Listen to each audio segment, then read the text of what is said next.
Matryoshka. Oui, mais comment créer les conditions pour pouvoir débattre de tout? Revenons-en aux fondamentaux, les mots justes. Car les mots sont dangereux quand ils sont mal utilisés. On y revient maintenant avec Caroline Fourest. Ils sont dangereux quand ils détournent du sens, quand ils sont utilisés pour de mauvaises raisons, quand ils sont utilisés de façon abusive. Les mots justes ouvrent la voie à la subtilité du sens et permettent de percevoir aussi la nuance dans le temps. Caroline Fourest, qui a par exemple enseigné à Sciences Po, se pose régulièrement cette question: comment transmettre aux jeunes générations les mots justes? Comment leur transmettre quelque chose qui serait du registre de la nuance? Enseigner la nuance devient difficile et faire du journalisme de nuance devient extrêmement difficile. Qu'est-ce qu'on donne comme clé? Qu'est-ce qu'on pose comme mot? J'ai l'impression que ceux qui le transmettre... savent le comprennent. Oui, mais je les autres... sais, ouais, je comprends. Je comprends ce que vous voulez dire.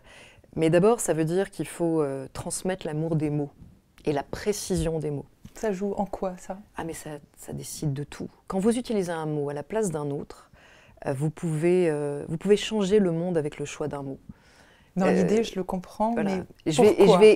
Je cite rarement, mais vraiment la citation de Camus qui dit « Mal nommer les choses, c'est ajouter au malheur du monde », c'est tellement vrai.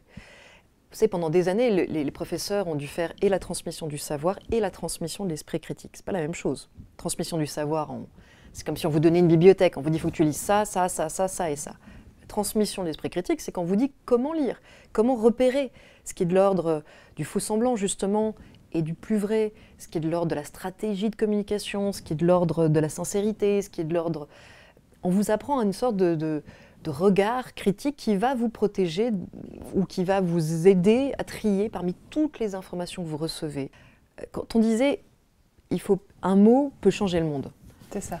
Donc, le mot... je vous donne un exemple. Le mot islamophobie, il peut faire dériver le monde dans une direction qui tue la liberté d'expression et qui renforce le fanatisme religieux. Expliquez-moi. Sémantiquement, islamophobie, et c'est là où avoir fait un peu de grec, ça aide, mais on n'est pas obligé. Sémantiquement, voilà, on n'est pas obligé. Non, mais il y a plein de gens qui n'ont pas fait de... Mais ça veut dire phobie envers l'islam. Phobie, ça quand même, aujourd'hui, tout le monde voit ce que ça veut dire, parce que tout le monde l'utilise. On en a. Et puis tout le monde pense que l'autre est phobique de quelque Absolument. chose. Donc, phobie envers l'islam. Ça veut dire que quand vous accusez quelqu'un de phobie envers l'islam aujourd'hui, dans le contexte actuel, où il y a eu quand même des gens qui étaient prêts à tuer toute personne désignée comme telle. Un professeur a été décapité parce qu'il a été désigné dans une vidéo sur les réseaux sociaux comme islamophobe.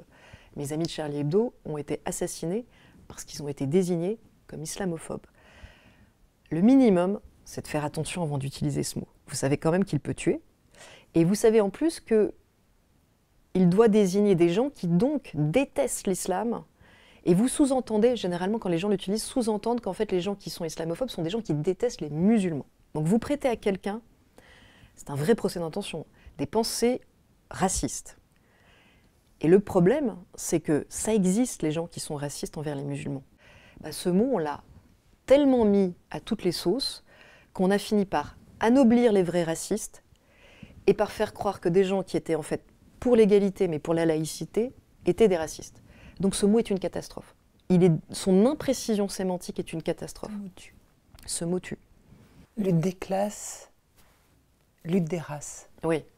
Dites-nous ce que vous faites cheminer par là. Alors déjà, on va parler du mot race, parce que on l'a déjà employé, c'est pour ça que j'ai... Oui, mais je l'emploie avec des guillemets, et vous avez raison, c'est que je dis c'est terrible d'en être à réhabiliter le mot race sous prétexte de se battre contre le racisme.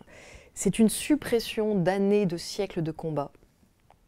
Et c'est un raccourci qui va mener à réhabiliter des stéréotypes au lieu de les défaire.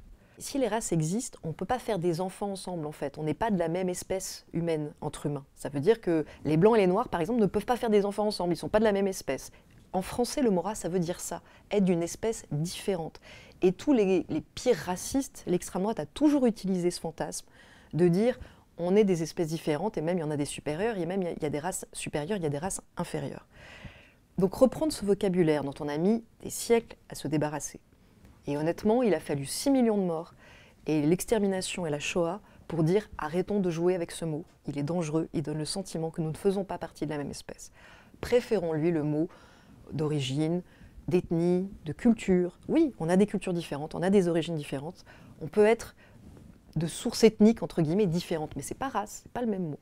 Pour revenir à votre idée du fait que la lutte des classes soit remplacée par la lutte des races, est-ce qu'il n'y a pas une imbrication des deux? De toute façon, dans la vie, il faut toujours considérer plusieurs facteurs. On ne peut pas regarder que la question des identités sous l'angle des minorités, puis oublier totalement la question des inégalités économiques et sociales. C'est pas possible. Quand j'avais 20 ans, sincèrement, et que à l'époque j'étais militante, j'étais proche d'ACT UP, du centre gay lesbien, je me suis battue pour le Pax, avant de me battre pour le mariage pour tous. Et je découvrais qu'à gauche, il y avait des gens qui considéraient que ces combats-là, pour l'égalité, contre les discriminations, c'était un peu secondaire. Ils considéraient au fond que c'était plus important de se battre pour le grand soir, la lutte des classes, et puis quand on aurait obtenu le renversement du capitalisme, finalement tout le monde serait tellement heureux que l'homophobie disparaîtrait, le racisme disparaîtrait, l'antisémitisme disparaîtrait. J'avais du mal à croire à cette théorie, et je considérais que c'était pas juste de vouloir mettre de côté ces combats sous prétexte d'une priorité au grand soir. 25 ans plus tard, je me retrouve dans une situation qui est presque inverse. Ces inégalités-là, on ne peut pas ne plus les regarder et de se concentrer uniquement sur la question des discriminations, surtout si on le fait non pas sous l'angle de la lutte pour l'égalité, mais de la lutte pour l'identité, ce qui n'est pas du tout la même chose. Et c'est là où c'est très différent.